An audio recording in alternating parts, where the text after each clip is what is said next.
Бытует мнение, что США и Россию разделяют несколько тысяч километров. На самом деле мы намного ближе друг к другу, чем может показаться. Посреди Берингова пролива находятся острова Диомида, остров Ратманово-Российский. Его собрат остров Крузенштерна принадлежит американцам. Расстояние между ними всего около 4 километров. Сегодня вы узнаете, почему на их преодоление понадобятся целые сутки. Что такое ледяной занавес и как живут местные в условиях меняющегося климата? Эскимосцы начали заселять острова Диомида более 3000 лет назад. Честь открытия этих мест для жителей Старого Света принадлежит прославленному русскому путешественнику Семену Дежневу. В 1648 году он обнаружил пролив между Азией и Америкой, впоследствии названный в честь Беринга. Кроме того, Дежнев отчитался о расположенных там 2 островах. Один из них в 1827 году нашла экспедиция Витуса Беринга. На карты оба нанесли немногим позже, в 1732 году. Современные русские названия они получили уже в начале XIX столетия благодаря лейтенанту флота Российской империи Отто Коцебу. В 1867 году Александр II продал Аляску американцам, так как на тот момент у нас считали, что толку от этих земель мало, а денег на их содержание тратится много. Да и в целом лишняя золотишко не помешает. От сделки США наши получили сущие копейки – $7,2 миллиона. Для сравнения, одно единственное трехэтажное здание в центре Нью-Йорка, построенное в 1872 году, известное как Твидов суд, обошлось казначейству штата Нью-Йорк почти в 2 раза дороже, чем правительству США вся Аляска. При этом площадь Аляски чуть меньше территории Ливии, которая занимает 16-е место среди самых больших стран по площади. После продажи Аляски между островами Диомида стала проходить государственная граница. Но поначалу эти изменения не сильно волновали местных. Жители района Берингова пролива всегда считали себя одним народом. Вплоть до 1948 года семьи, обитавшие на разных островах, без особых проблем катались друг к другу в гости. После Второй мировой войны отношения между СССР и США испортились, из-за чего границу закрыли. Как часто бывает в подобных случаях, из-за политики сильно пострадали простые люди. На острове Ратманово обосновались военные, а гражданскому населению пришлось переехать в Сибирь. Естественно, их согласие на то никого из властимущих не интересовало. В итоге границу прозвали «ледяным занавесом», по аналогии с «железным занавесом», термином, ставшим популярным благодаря Черчиллю и ознаменовавшим собой начало Холодной войны. Но шли годы, и так называемый «ледяной занавес» начал постепенно таять. 7 августа 1987 года американская пловчиха Лин Кокс, которой до этого удалось проплыть Ла-Манш, Магелланов пролив и обогнуть мыс Надежды, преодолела расстояние от американского острова до острова, принадлежащего СССР. Температура воды на момент ее заплыва составляла всего 6 градусов. Храбрую спортсменку сопровождали жители Аляски на каяках. Этот путь она покорила за 2 часа, с чем ее поздравили президенты 2 государств – Михаил Горбачев и Рональд Рейган. Нередко Лин Кокс называют символом окончания Холодной войны. В 1989 году страны подписали соглашение о взаимных поездках жителей района Берингова пролива. Окончательно ледяной занавес рухнул только в 2015 году, когда США выполнили все формальности. По этому соглашению коренные народы Аляски могли посещать родственников на территории Чукотки и наоборот.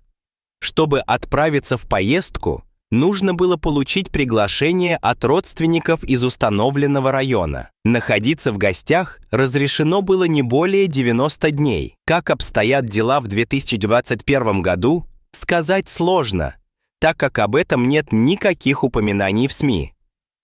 Как уже говорилось раньше, острова Диомида разделяют поистине смешное расстояние, каких-то 3750 метров. Но если вы хотите почувствовать себя путешественником во времени, то их преодоление – отличный способ это сделать. Дело в том, что острова разделены международной линией переменной даты и находятся в разных часовых поясах. Разница во времени составляет 21 час, причем мы опережаем американцев. Поэтому остров Ратманова иногда называют островом завтра, а остров Крузенштерна – островом вчера. Этот любопытный факт стал широко известен зарубежным зрителям в марте 2021 года, когда тикток-блогер под ником Лаубандру разместил видео, в котором объясняет, как можно быстро попасть из России в США пешком. Впрочем, тут он немного приврал. Из-за изменения климата между островами не устанавливается крепкий лед, как раньше. Также он рассказал про разницу во времени. Публикация стала вирусной и собрала миллионы просмотров, после чего об этом написали многие СМИ. Это было настоящим открытием для американцев. Необычная особенность островов дарит простор для фантазии. Например, можно справлять день рождения дважды в год. Или сначала отпраздновать наступление Нового года на острове Ратманова, а потом вернуться во времени и отметить еще раз на острове Крузенштерна. Жаль только, что перемещаться между ними не так уж легко. Сейчас на острове Ратманова нет постоянного населения, только военный. Первый отряд пограничников прибыл сюда в 1941 году. Шестикомнатный деревянный дом, склад и баню для них привезли на пароходе из Владивостока вместе с продуктами, одеждой и оружием. Жизнь в этих краях суровая. Зима длится 9 месяцев. Причем приходится терпеть не только очень низкие температуры, но и сильнейшие ветра. Кроме того, 300 дней в году остров окутывает густой туман. Из-за него вертолеты здесь редкие гости. Они прилетают лишь раз в 2-4 месяца, чтобы доставить еду и почту.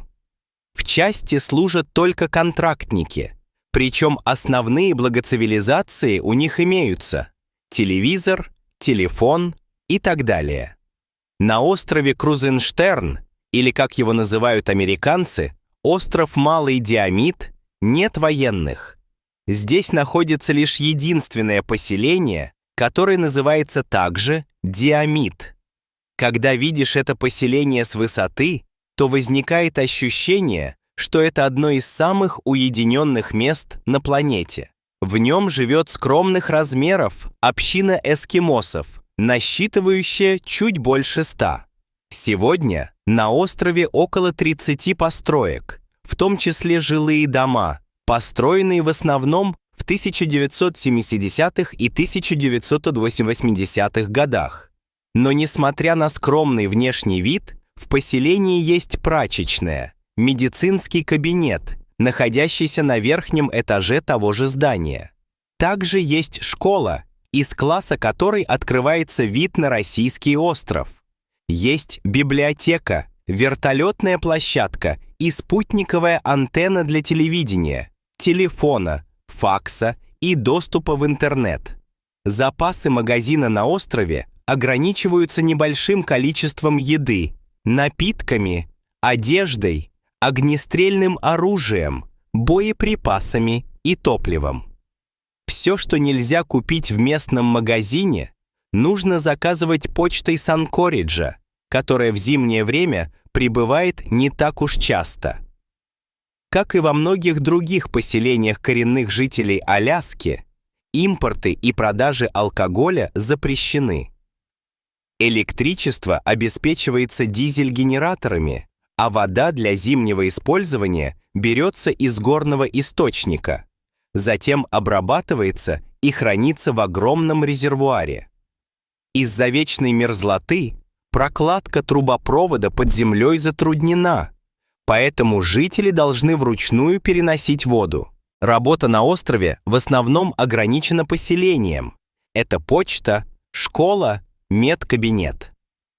Несмотря на высокие цены на продукты, эскимоцы, уже привыкшие к покупной еде, не так сильно зависят от охоты и собирательства. Но все же некоторые собирают яйца кайры, морской птицы, широко распространенной в северном полушарии.